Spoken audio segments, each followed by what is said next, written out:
Good morning traders അരീനയുടെ pre market റിപ്പോർട്ടിലേക്ക് ഏവർക്കും സ്വാഗതം. നിങ്ങളോടൊപ്പം ഞാൻ റഷീദ് തായലാർ. ആദ്യമായിട്ട് ചാനൽ സന്ദർശിക്കുന്നവർ ചാനൽ സബ്സ്ക്രൈബ് ചെയ്ത് സപ്പോർട്ട് ചെയ്യുക, അതുപോലെ മറ്റുള്ളവർക്കായിട്ട് ഈ വീഡിയോ ഷെയർ ചെയ്ത് കൊടുക്കാനും മറക്കരുത്. അപ്പോൾ എന്തൊക്കെയാണ് ഇന്നത്തെ വിശേഷങ്ങൾ എന്ന് നോക്കാം. ഇന്ന് 2025 മാർച്ച് 25 ചൊവ്വാഴ്ചയാണ്. സെൻസെക്സിൻ്റെ എക്സ്പയറി ദിവസമാണ്. അതുകൂടാതെ മറ്റെന്തൊക്കെയാണ് ഇന്നത്തെ വിശേഷങ്ങൾ എന്ന് നമുക്ക് നോക്കാം.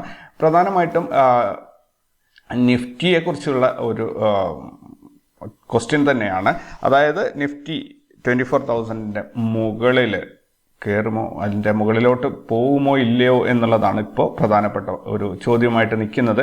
കാരണം നമുക്കറിയാം, മാർക്കറ്റ് 22,000 ടച്ച് ചെയ്ത ഒരു മൊമെൻ്റ് ഉണ്ടായിരുന്നു. പക്ഷേ വിത്തിൻ ഫ്യൂ ഡേയ്സ്, അധിക ദിവസം എടുത്തില്ല, മാർക്കറ്റ് പറന്ന് കയറി 2,000 പോയിന്റോളം കുതിച്ച് കയറിയിരിക്കുകയാണ് മാർക്കറ്റ്. സോ നോർമലി ഇതെപ്പോഴും സംഭവിക്കുന്ന ഒരു കാര്യം തന്നെയാണ്. കാരണം മാർക്കറ്റ് ഇടിയുമ്പോൾ നമ്മൾ ടെൻഷനായിട്ട് വെപ്രാളപ്പെട്ട് ഇങ്ങനെ നോക്കിയിരിക്കും. പിന്നീട് കണ്ണടച്ച് തുറക്കുന്ന നേരം കൊണ്ട് മാർക്കറ്റ് അതിൻ്റെ പൂർവ്വസ്ഥിതിയിലേക്ക് കയറി വരികയും ചെയ്തു. കാരണം 22,000 നിന്ന് സ്റ്റോക്കുകൾ ആവറേജ് ചെയ്ത് ഏതാനും പേരുണ്ട് എനിക്കറിയുന്നത്. പക്ഷേ മിക്ക ആൾക്കാരും അത് ആവറേജ് ചെയ്യാൻ തയ്യാറായില്ല. അവരൊക്കെ ഫർദർ ഫോൾ ഉണ്ടാകുമോ എന്താകും എന്നുള്ളൊരു കൺഫ്യൂഷനിൽ മാറി നിൽക്കുകയായിരുന്നു. ഇന്നലെ ഞാനൊരു പോർട്ട്ഫോളിയോ കണ്ടിരുന്നു. അത് 22,000 ആവറേജ് ചെയ്താണ്. അവർ 16% പ്രോഫിറ്റിലേക്ക് ഓൾറെഡി എത്തിയിട്ടുണ്ട്. ആ രീതിയിലുള്ള ഒരു മുന്നേറ്റമാണ് മാർക്കറ്റിൽ ഇപ്പോൾ കിട്ടിയത്.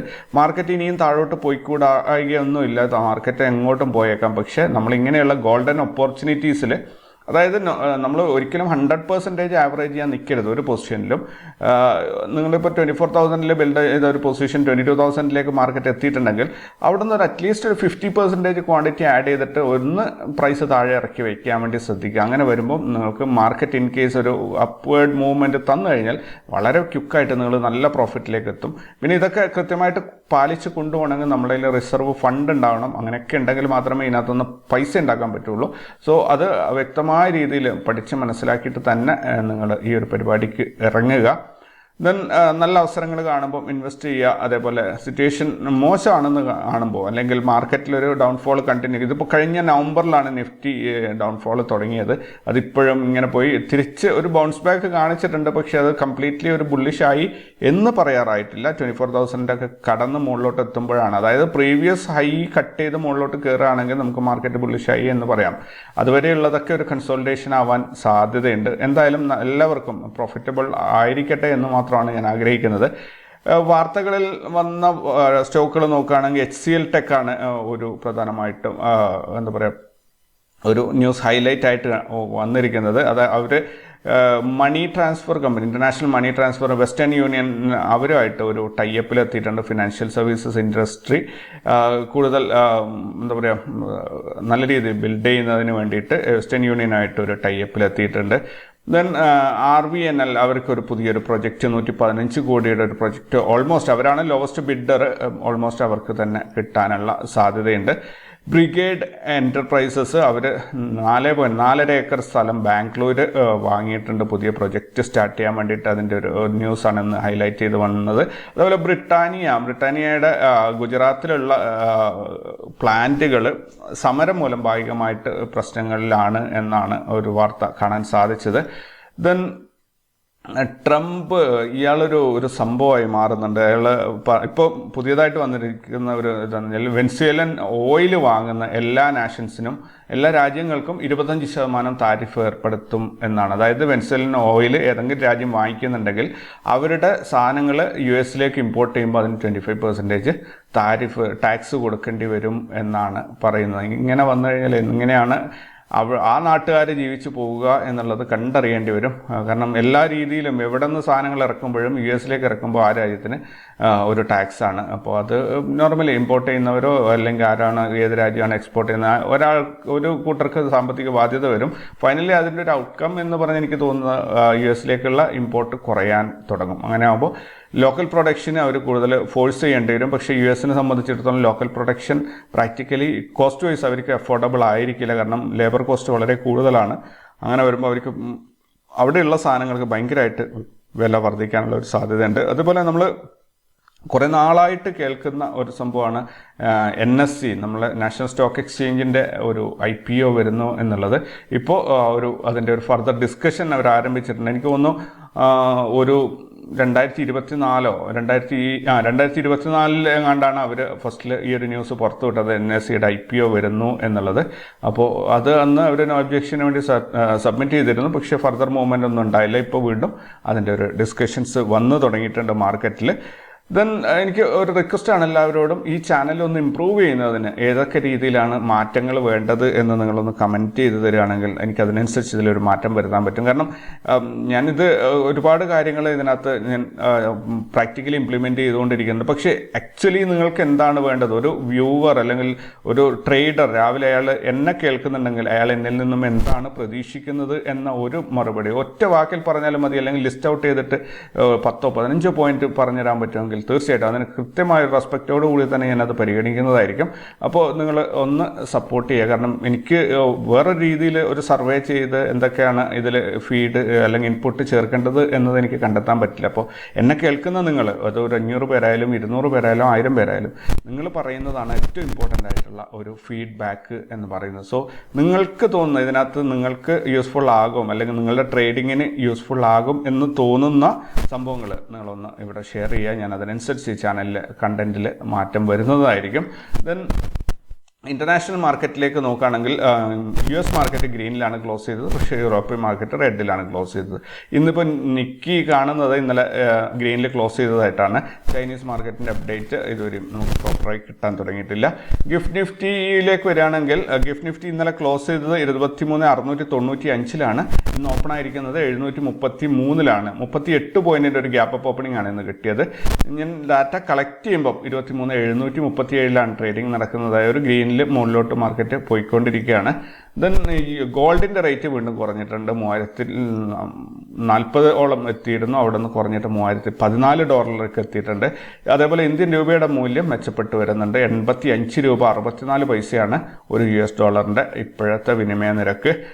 ഗ്ലോബൽ ഈവൻസിലേക്ക് നോക്കുകയാണെങ്കിൽ Germany IFO business climate, US CB consumer confidence, USA new home sales month on month, ഇത്രയും ഈവൻറ്റുകളാണ് എനിക്ക് ലിസ്റ്റ് ഔട്ട് ചെയ്ത് കിട്ടിയിട്ടുള്ളത്. റിസൾട്ട് അനൗൺസ് ചെയ്യുന്ന കമ്പനികളൊന്നും എനിക്ക് കണ്ടെത്താൻ സാധിച്ചില്ല. 27-ാം തീയതിയാണ് ഈ സീസണിലെ ഫസ്റ്റ് റിസൾട്ട് അനൗൺസ്മെൻറ്റ് വരുന്നത്. സോ നോക്കാം നമുക്ക് ആ ദിവസത്തേക്ക്. നാളെയും അപ്പോൾ പ്രത്യേകിച്ചൊന്നും ഉണ്ടാവില്ല. FNO ബാനിൽ ഒറ്റ സ്റ്റോക്കാണുള്ളത്. ഇൻഡസ്ഇൻഡ് ബാങ്കാണ് FNO ബാനിൽ വന്നിരിക്കുന്നത്. ഇന്നലെ 5 ഉണ്ടായിരുന്നു, അതെല്ലാം തന്നെ നീക്കം ചെയ്തിട്ടുണ്ട്. ഇൻസ്റ്റിറ്റ്യൂഷണൽ ആക്ടിവിറ്റീസ് നോക്കുകയാണെങ്കിൽ ഫോറിൻ ഇൻസ്റ്റിറ്റ്യൂഷൻസ് ഇന്നലെ 3055 കോടിയുടെ നെറ്റ് ബയേഴ്സ് ആയിരുന്നു. അതേപോലെ ഡൊമസ്റ്റിക് ഇൻസ്റ്റിറ്റ്യൂഷൻസ് 98 കോടിയുടെ നെറ്റ് ബയേഴ്സ് ആയിരുന്നു. മൊത്തത്തിൽ നോക്കുകയാണെങ്കിൽ 3154 കോടി രൂപ ഇന്ത്യൻ മാർക്കറ്റിലേക്ക് എത്തിയതായിട്ടാണ് നമുക്ക് കാണാൻ സാധിക്കുന്നത്. സെക്ടറൽ പെർഫോമൻസിലേക്ക് വരികയാണെങ്കിൽ ഒട്ടുമിക്ക സെക്ടറുകളും ഒരുവിധം ഞാൻ എടുക്കുന്ന എല്ലാ സെക്ടറുകളും ഇന്നലെ ഗ്രീനിൽ തന്നെയാണ് അവസാനിച്ചിട്ടുള്ളത്. ഓട്ടോ സെക്ടറും ബാങ്ക് ഇന്നലെ 2.2% ഒരു മൂവ്മെൻറ്റ് കൊടുത്തിട്ടുണ്ട്. അതുപോലെയുള്ള ഒരു മൂവ്മെൻറ്റ് പ്രൈവറ്റ് ബാങ്ക് സെക്ടറും 2.42 പോയിട്ടുണ്ട്. അതേപോലെ PSU ബാങ്ക് 3.18% കയറി പോയിട്ടുണ്ട്. അതായത് ഫിനാൻസ് സെക്ടറാണ് ഇന്നലെ നന്നായിട്ട് പെർഫോം ചെയ്തത് എന്ന് വേണം അനുമാനിക്കാൻ വേണ്ടിയിട്ട്. ETF-ലേക്ക് വരികയാണെങ്കിൽ ഗോൾഡ് ബീസ് സ്വാഭാവികമായിട്ടും സ്വർണ്ണത്തിൻ്റെ വില കുറയുന്നതുകൊണ്ട് 1.24% താഴോട്ട് പോയിട്ടുണ്ട്. പക്ഷേ മറ്റുള്ള എല്ലാ ETF-ഉം നല്ല രീതിയിൽ കയറി പോയിട്ടുണ്ട്. നിഫ്റ്റി ബീസൊക്കെ 1.5% ഇന്നലെ ഒരു അപ്പ് മൂവ്മെൻറ്റ് കൊടുത്തു. ബാങ്ക് ബീസ് 2.35% കയറി പോയിട്ടുണ്ട്. സോ എത്ര പേര് ഇതിനകത്ത് ലോങ് ടൈമിൽ SIP ചെയ്യുന്നുണ്ട് എന്നറിയില്ല. തീർച്ചയായിട്ടും എനിക്ക് നിങ്ങളോട് പറയാനുള്ളൊരു കാര്യം അത് തന്നെയാണ്. നിങ്ങൾ SIP രീതിയിൽ ഈ ഇൻഡെക്സ് ഫണ്ടുകളിൽ അല്ലെങ്കിൽ ഇങ്ങനെയുള്ള ETF-കളിൽ നിങ്ങൾ ഇൻവെസ്റ്റ് ചെയ്യാൻ പ്രത്യേകം ശ്രദ്ധിക്കാം.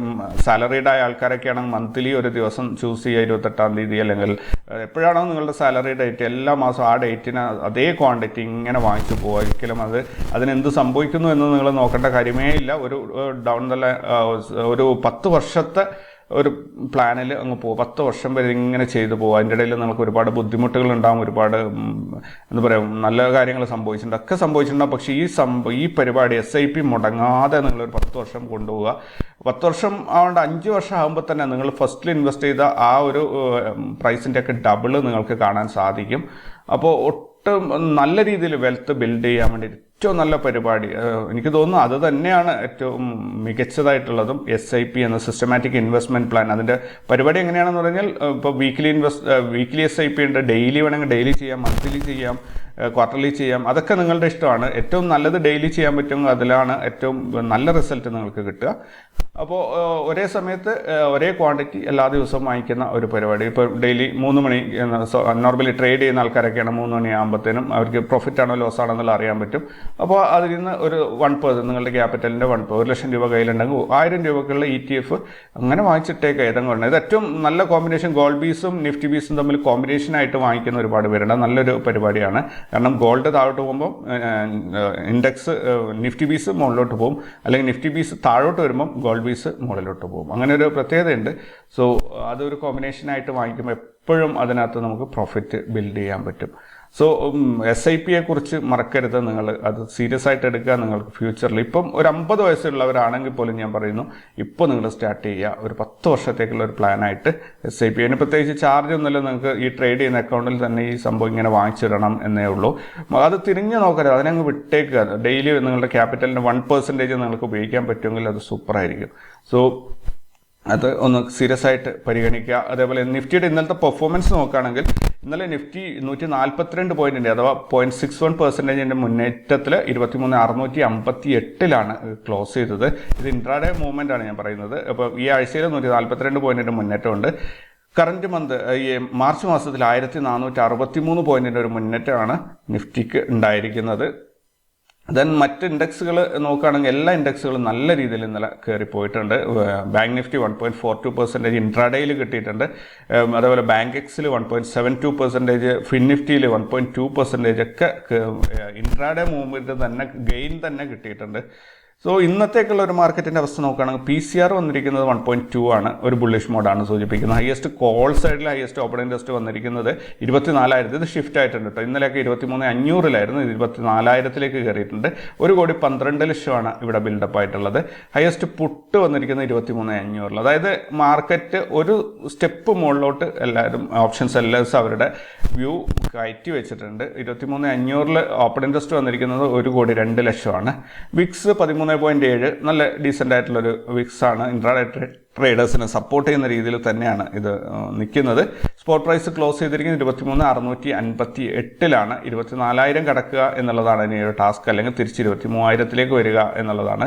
എനിക്ക് തോന്നുന്നു 23,500 ഒരു റീടെസ്റ്റ് ചെയ്യാനുള്ള സാധ്യതകളുണ്ട് എന്ന് തോന്നുന്നു. മാർക്കറ്റിൽ CPR ഇന്നത്തെ നോക്കുകയാണെങ്കിൽ 23,629, 600, 571, 29 പോയിന്റിൻ്റെ ഗ്യാപ്പിലാണ് ലൈസ് പോയിട്ടുള്ളത്. അത്യാവശ്യം ഒരു വൈഡാണ്.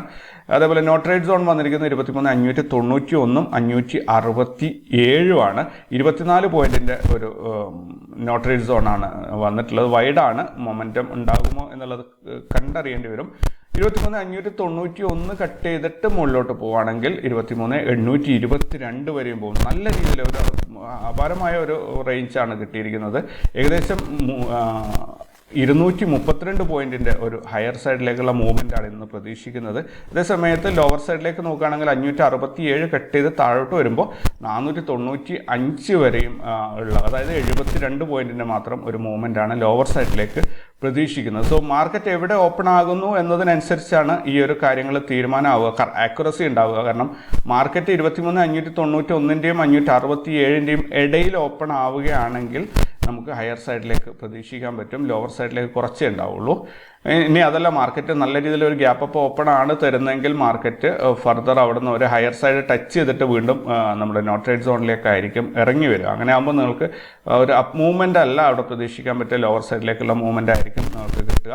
എന്തായാലും വളരെ സേഫായിട്ട് ട്രേഡ് ചെയ്യുക. പ്രോഫിറ്റ് മിനിമം പ്രോഫിറ്റ് ഒരു ദിവസം നിങ്ങൾക്ക് 1% പ്രോഫിറ്റ് എടുക്കാൻ പറ്റുന്നുണ്ടെങ്കിൽ നിങ്ങൾ സൂപ്പർ ട്രേഡറാണ്. കൺസിസ്റ്റൻ്റ് ആയിട്ട് എടുക്കാൻ പറ്റുന്നുണ്ടെങ്കിൽ അപ്പോൾ അതിന് വേണ്ടിയിട്ട് ശ്രമിക്കുക. പ്രോഫിറ്റ് കണ്ടു കഴിഞ്ഞാൽ അത് എടുക്കുക, അങ്ങ് മാറി ഒഴിവാക്കാം, വേറെ എന്തെങ്കിലും ജോലിക്ക് പോവുക എന്നുള്ളതാണ്. ലോസ് കണ്ടാലും മിനിമം ലോസിൽ അതങ്ങോട്ട് എക്സിറ്റ് ചെയ്യുക. ലോസ് വന്നാൽ മാത്രം സെക്കൻഡ് ട്രേഡിനെ കുറിച്ച് ആലോചിക്കുക. ലോസ് വന്നിട്ടില്ലെങ്കിൽ ഫസ്റ്റ് ട്രേഡിൽ എത്രയാണോ പ്രോഫിറ്റ് വന്നത് ആ പ്രോഫിറ്റുമായിട്ട് ഹാപ്പി ആയിട്ടൊന്ന് മാറി നിൽക്കുക.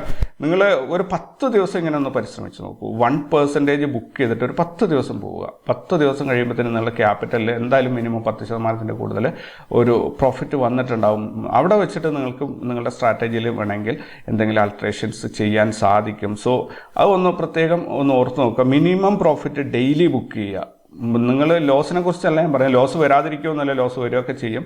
പക്ഷേ പ്രോഫിറ്റ് കണ്ടു കഴിഞ്ഞാൽ ആ പ്രോഫിറ്റ് അങ്ങോട്ട് ബുക്ക് ചെയ്തിട്ട് അടുത്ത ഇതിനെക്കുറിച്ച് വേണോ വേണ്ടിയോ എന്നുള്ളത് ആലോചിക്കുക. 1% കിട്ടിയിട്ടുണ്ടെങ്കിൽ പിന്നെ അന്ന് ട്രേഡ് ചെയ്യാതിരിക്കുക. മന്ത്ലി നിങ്ങൾക്ക് എന്തായാലും 20 ട്രേഡിംഗ് ഡേയ്സ് ഉണ്ട്. അതിൽ 2-3 ലോസൊക്കെ പോയി കഴിഞ്ഞാലും 12-13% നിങ്ങൾക്ക് മന്ത്ലി ക്ലോസിങ് കിട്ടും. ഒരു 2 ലക്ഷം രൂപ വെച്ച് ട്രേഡ് ചെയ്യുന്ന ഒരാൾക്ക് 26% നല്ല 26,000 റുപ്പീസോളം നിങ്ങൾക്ക് ബുക്ക് ചെയ്യാൻ പറ്റുകയെന്ന് പറഞ്ഞാൽ ഈവൻ 20,000 മന്ത്ലി 2 ലക്ഷം രൂപക്ക് മന്ത്ലി 20,000 കിട്ടുന്നുണ്ട്. അപാരമായ റിസൾട്ടാണ് അത്. കാരണം നിങ്ങൾ കണക്കൂട്ടി നോക്കുക, 1 ലക്ഷം രൂപക്ക് 10,000 രൂപ മാസം കിട്ടുന്നുണ്ട്. ഒരു വർഷം കൊണ്ട് 1,20,000 രൂപ, അതായത് 120% റിട്ടേൺ ഒരു വർഷത്തിൽ. ഇതൊന്നും ഇമാജിൻ ചെയ്യാൻ പറ്റാത്ത സംഭവങ്ങളാണ്. ഓപ്ഷൻ സെല്ലേഴ്സിനൊക്കെ ചോദിക്കുകയാണെങ്കിൽ ഒരു മാസത്തിൽ എങ്ങനെ ഏറ്റവും നല്ല ട്രേഡ് ആണെങ്കിൽ 4-5% ആയിരിക്കും അവർ ബുക്ക് ചെയ്യുക. എങ്കിൽ പോലും അവർക്ക് ഒരു വർഷത്തിൽ 60%. അതുപോലും അൺറിയലിസ്റ്റിക് ആണ് എന്നാണ് പറയുന്നത്. കാരണം ബാങ്കിൽ ഉള്ള ഒരു റേറ്റ് എന്ന് പറയുന്നത് മാക്സിമം നിങ്ങൾക്ക് സഹകരണ ബാങ്കിലൊക്കെ പോയി കഴിഞ്ഞാൽ 9%, 9.5% മാക്സിമം കിട്ടുക. അപ്പോൾ അതിൽ നിന്നും ഡബിൾ ആണെങ്കിലും ഒരു 20% ഒരു ഇയർലി ഗ്രോത്ത് ആണ് അല്ലെങ്കിൽ റിട്ടേൺ ആണെങ്കിലും അത് റിയലിസ്റ്റിക് ആണ് എന്ന് പറയും. അതിൻ്റെ മുകളിലേക്ക് പോകുന്നതെല്ലാം അൺറിയലിസ്റ്റിക് ആണ്. പക്ഷേ പ്രാക്ടിക്കലി ഒരുപാട് ആൾക്കാർ അത് ചെയ്യുന്നുണ്ട്. അപ്പോൾ സ്റ്റോക്ക് ട്രേഡിങ്ങിൻ്റെ അല്ലെങ്കിൽ ഈ മാർക്കറ്റിൻ്റെ ഒരു പ്രത്യേകത കൂടി അതാണ്. മറ്റൊരു കാര്യം എനിക്ക് നിങ്ങളോട് സൂചിപ്പിക്കാനുള്ളത്, ഇന്ത്യൻ മാർക്കറ്റ് എന്ന് പറഞ്ഞാൽ ഒരു ബിഗിനിങ് സ്റ്റേജിലാണുള്ളത്. മാത്രമല്ല അതിലൊരു കറക്ഷൻ വന്നിട്ട് ഇപ്പം ലോവർ സൈഡിലാണുള്ളത്. ലോങ് ടേം ഇൻവെസ്റ്റ്മെൻറ്റിനൊക്കെ പറ്റിയ ഒരു സമയമാണ്. നന്നായിട്ട് നല്ലൊരു രജിസ്റ്റേർഡ് അനലിസ്റ്റിൻ്റെ സപ്പോർട്ടോടു കൂടി നിങ്ങളൊരു ഇപ്പോൾ ഇൻവെസ്റ്റ്മെൻറ്റൊക്കെ സ്റ്റാർട്ട് ചെയ്യുന്നത് നല്ലൊരു കാര്യമായിരിക്കും. സ്വന്തമായിട്ട് പഠിച്ച് ചെയ്യുന്നതാണ് ഏറ്റവും നല്ലത്. അതിന് കുറച്ചധികം ടൈം പിടിക്കും. അപ്പോൾ ഇപ്പോൾ പഠിക്കാൻ തുടങ്ങിക്കഴിഞ്ഞാൽ നിങ്ങൾക്ക് മാർക്കറ്റ് നിങ്ങൾ പഠിച്ച ഒരുവിധം ലെവലാകുമ്പോഴത്തേനും മാർക്കറ്റ് അത്യാവശ്യം മുകളിലോട്ട് കയറിപ്പോകും. അപ്പോൾ അത് ഒഴിവാക്കാൻ വേണ്ടിയിട്ട് നിങ്ങൾ നല്ലൊരാളുടെ സഹായം തേടുന്നത് നല്ലൊരു കാര്യമായിരിക്കും. ഒരിക്കലും ഞാൻ ഇവിടെ ഈ ചാനലിലൂടെ ഒരു ഇൻവെസ്റ്റ്മെൻറ്റ് സിഗ്നൽ അല്ല കൊടുക്കുന്നത്. ഞാൻ പറയുന്നത് അതിൻ്റെ ഒരു സാധ്യതയാണ്. ഞാൻ ഇപ്പോൾ ഇന്ന് 2 സംഭവങ്ങളാണ് നിങ്ങളുടെ മുന്നിൽ സൂചിപ്പിച്ചത്. ഒന്ന് SIP ചെയ്യുന്നതിൻ്റെ പ്രത്യേകതയും, രണ്ടാമത്തത് ഇപ്പോൾ ബെസ്റ്റ് ടൈമാണ് എന്നുള്ള കാര്യം. ഈ 2 സംഭവങ്ങൾ നിങ്ങൾ സീരിയസ് ആയിട്ട് മനസ്സിലൊന്ന് ഓർത്ത് വയ്ക്കുക. ദെൻ ഇതിൻ്റെ ഡിസ്ക്രിപ്ഷനിൽ നമ്മുടെ ടെലിഗ്രാം ഗ്രൂപ്പിൻ്റെയൊക്കെ ലിങ്ക് കൊടുത്തിട്ടുണ്ട്. നിങ്ങൾക്ക് താല്പര്യമുള്ളവർ ജോയിൻ ചെയ്യുക. അതേപോലെ മറ്റ് എന്തെങ്കിലും സംശയങ്ങൾ ഇതുമായിട്ട് ബന്ധപ്പെട്ട കാര്യങ്ങൾ സംശയങ്ങളൊക്കെ ഉണ്ടെങ്കിൽ നിങ്ങൾക്ക് എന്നെ വിളിക്കാം, അല്ലെങ്കിൽ മെസ്സേജ് അയക്കാം. എന്ത് തന്നെ ചെയ്താലും ഞാൻ അതിനൊരു മറുപടി തരുന്നതായിരിക്കും. So keep in touch. അപ്പോൾ എല്ലാവർക്കും നല്ലൊരു ദിവസമാകട്ടെ, അടിപൊളി പ്രോഫിറ്റുള്ള ഒരു ദിവസമാകട്ടെ എന്ന് ഞാൻ ആശംസിക്കുന്നു.